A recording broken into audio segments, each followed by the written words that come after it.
Азыр жаллап атыңыз деле жарымысы Бишкекте чүй деле жүрүшөт.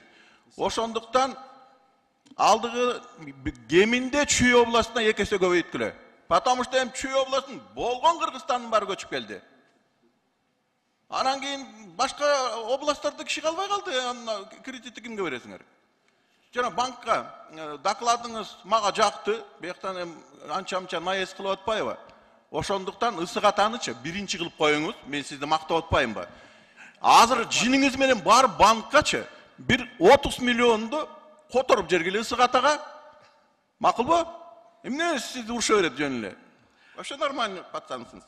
Аскарбек Сапарбаевич, сизге суроо. Баягы ушу жерден бир жуманын ичинде парк боюнча чечем дедиң эле, мынаулар деп туруп, эми билбейм кимге айттыңыз. Мынаулар деп правительствого айттыңыз да, чечип берсе. Чечим бар экен, токтом бар экен, өкмөттүкү 99-жылы, 2000-жылы ак прием передач бар экен. Бүгүн аким бүгүн эртең кол коет. Госумушто бекитет. Сиз аркы жумада өткөрүп берип коюңузчу. Маселе жок, бүтсө эле чечилет. Проблема болбойбу? Анан жанагы бизде райондо госрегистриңиз бар, киндер сюрприз.